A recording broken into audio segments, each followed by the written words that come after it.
ভাইয়ের বউয়ের কথাটার আগে আমি ব্যক্তিগতভাবে আসিফের সমালোচনা করতে চাই যে 3 দিন আগেও তুমি বাবা চপ্পল পরে পায়ে হাঁটতা, তাই না? এখন তোমার কোথাও যেতে হেলিকপ্টার লাগে, লাল গালিচার কার্পেট লাগে, দিতেই পারে, কিন্তু তুমি তো অন্তত মাথায় রাখা দরকার ছিল যে তোমরা আগামী দিনে যেই লিড করতে যাবা, ছাত্রদের দল ক্ষমতায় আসতে যাবে, তোমরা এখান থেকে এখানে যেতে, তুমি তো বাবা আগে হয়তো লুঙ্গি পরে হাডু গুসলাং দিয়ে নামে যেতে পানির মধ্যে, তাই না? গ্রামে পোলাপাইন, গ্রামে বড় হইছো। তোমরা যদি এই ঘটনাগুলো করো তাহলে তোমরা রাজনৈতিক দলের কিসের সমালোচনা করবা, কি করবা সমালোচনা? তো আসেন আবার মুসলিম ভাইয়ের বউয়ের বক্তব্যটা আমরা শোনাই। ভাবিয়ে কয় হন একটা সিগুলি কয়ে এলে কুমিল্লার ভাষায় কয় ভিডিওটা দেখতে দেখতে মনোযোগ দিয়ে শোনো, আপনেতে ফরবালা, ফরেতে জঙ্গলবালা, জঙ্গলে যাওয়া বান্দর তুই কোন হালা, হ্যাঁ? মানে জনগণের টাকায় কি পরিমাণ পোদ্দারি পানা আমগো উপদেষ্টারা কর্তাছে আলায় দেখা মাথার রগ রোগালা ছিঁড়ে গেছে গো ভাই। ভাবা যায় তিনারা সংস্কার করবেন। আরে আমাদের এর আগে যারা ক্ষমতায় ছিল আওয়ামী লীগের যুগেও আমি দেখছি যে ডিএনসিসির মেয়র যিনি ছিলেন নদীর পার যাইয়া একটু টানা হেস্টা করছে, লাল গালিচা লাগে নাই, ব্যারিস্টার সমন্ত পানিতেই নামতেন। আর আমগো এই উপদেষ্টারা তারা কোন দেশের কোন মানে লাট সাহেবের ছেলে মেয়ে যে তারা আজকে একটা খাল খনন কর্মসূচিতে গেছে লাল গালিচা বিছাইয়া, এত বড় উপদেষ্টা। আমি তো মনে করি এই 3 জনের আজকে পদত্যাগ করা উচিত। এই যে রেজওয়ানা সাহেবা, তিনি আসলে কিসের সংস্কার করছেন বাংলাদেশের প্রেক্ষাপটে? ওনার যে সেক্টরগুলো আছে দেখেন, সেন্ট মার্টিনের সোগামারা হয়ে গেছে, এটা সোজা হিসাব। 9 মাস ওইখানে মানুষ যাইতে পারবে না। ওই এলাকার মানুষ কি খেয়ে বাঁচবে? পর্যটন ভিত্তিক একটা এরিয়া, মানে ওনাদের যা মন চায় তাই করতেছে। আজকে তো এটা দেখা আমার মতন অনেকেরই হজম হয় নাই। কেন হজম হয় নাই? দেখেন, আপনারা তো একটা আইডলিজম সৃষ্টি করতে আসছেন যে আগামী দিনে সরকার কিভাবে চলবে। আপনি পায়ের মধ্যে কাদা লাগাইবেন না, জনগণের টাকা দিয়া বেতন নেবেন, তারপরে আপনি এই ধরনের সুযোগ সুবিধা করবেন।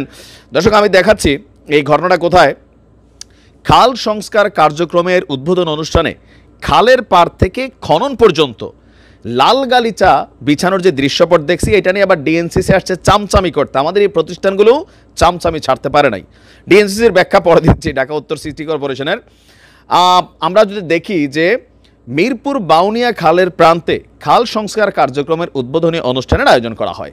অনুষ্ঠানে উপস্থিত উপদেষ্টাবৃন্দ, অতিথিবৃন্দ বক্তব্য প্রদান শেষে আনুষ্ঠানিকভাবে সংস্কার কাজের উদ্বোধনের জন্য ভাসমান এক্সকাভেটরে ওঠেন।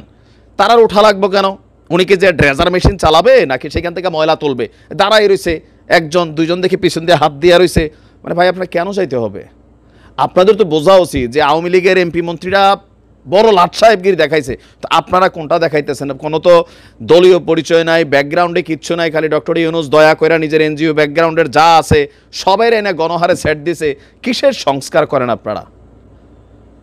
আমরা যদি দেখি, সাংবাদিকদের পক্ষ থেকে জানতে চাওয়া হয়েছে যে এখানে কেন লাল কার্পেট বিছানো হলো। ডিএনসিসি বলছে যে যেখানে ভাসমান এক্সকাভেটর রাখা হয়েছে তা কোনো স্থায়ী পন্টনে স্থাপিত নয়, বরং একটি অস্থায়ী স্থানে রাখা হয়েছে। এছাড়া এক্সকাভেটরে ওঠার রাস্তাটি অনেক ঢালু এবং কাদামাটির হওয়ায় এক্সকাভেটরের ফ্লোর পিচ্ছিল থাকায় অতিথিদের নিরাপদ যাতায়াত নিশ্চিত করার জন্য এবং চলাচল এলাকা দৃষ্টিগ্রাহ্য করতে একটি লাল কার্পেট সদৃশ ম্যাট ব্যবহার করা হয়েছে। কেন?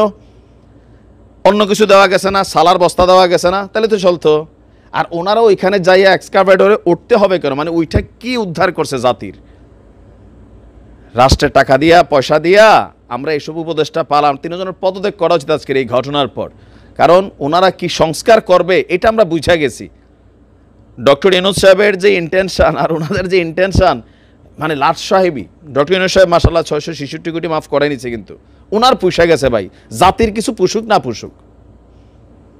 আর যে রিজওয়ানা খালাম্মারা দেখাই দিছে যে আগামী দিনে যেই সরকার ক্ষমতায় আসবে এরকম উদ্বোধনী অনুষ্ঠানে কিভাবে যাইতে হবে। তারা তো উদাহরণ সৃষ্টি করে গেল, পরে কার সমালোচনা করবেন আপনি?